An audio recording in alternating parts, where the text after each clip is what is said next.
Hello again, it's Lock Noob, and today we're going to look at this card lock. It's a padlock, but it doesn't have a keyhole in it anywhere. It has a little slot. That slot is in itself a keyhole, and I don't know whether, if I get the light in a little closer, you can see down on the inside, whether you can see any of the little pins that are in here. It's actually quite hard to tell, but there's a sort of a pin down here, there's a pin down there. You can just about see them, can't you?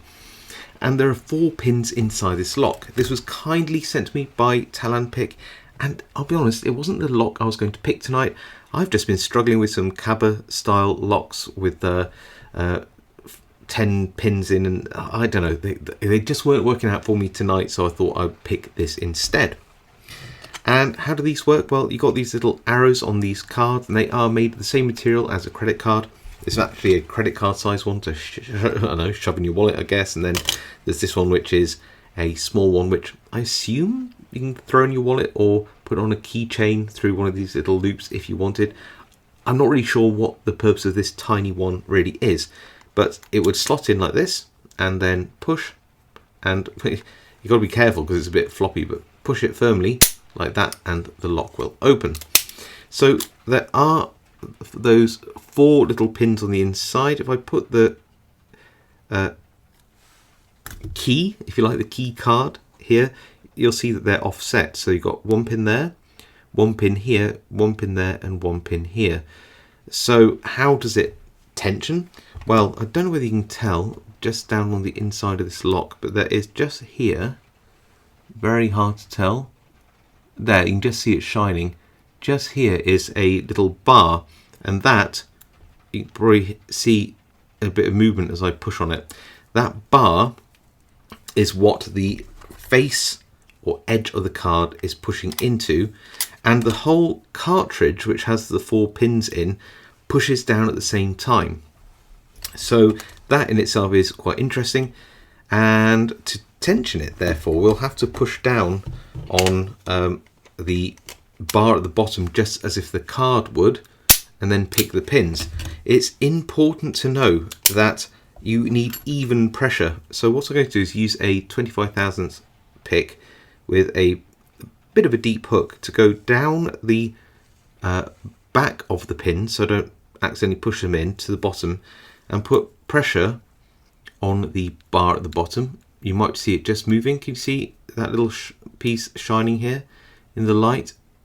So put pressure on to push that down. But if you press down, what happens is it goes as an angle, and that isn't good enough. It needs to be straight. So once you think you pick the pins, I'll need to then push down at the front of that bar to have an even push down, and it'll pop this shackle, hopefully. So let's throw this in a vise and I'll show you exactly what I mean. I might put some focus lock on here because my hands will be all over the front of this lock, and it otherwise won't be very good. So I'm viced up. I'm going to insert my pick down here and push down very firmly. And what I'm going to do is I'm going to go in, because I can access the pins because they're staggered. I'm going to go in with my broken pick and just try to manipulate by turning the pins in the lock. So I've already picked that first pin at the top. I'm just going to push down there, and we're already open. So why was it so quick to open up once you know the trick of how to sort of tension it? Well, if we look at the card, you'll see that these holes are very, very big. Here and here. That means that these are 0 lift.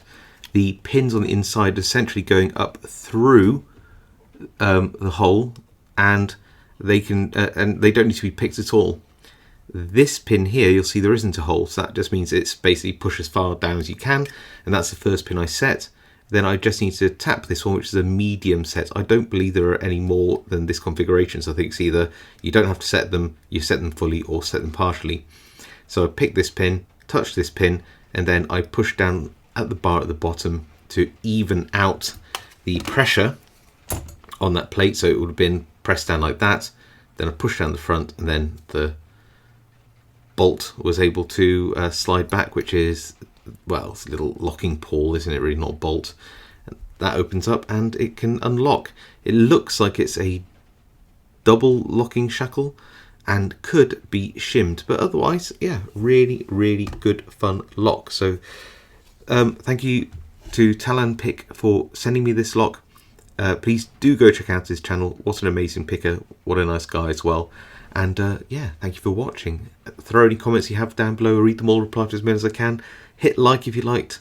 Subscribe if you haven't subscribed, and I'll see you all next time.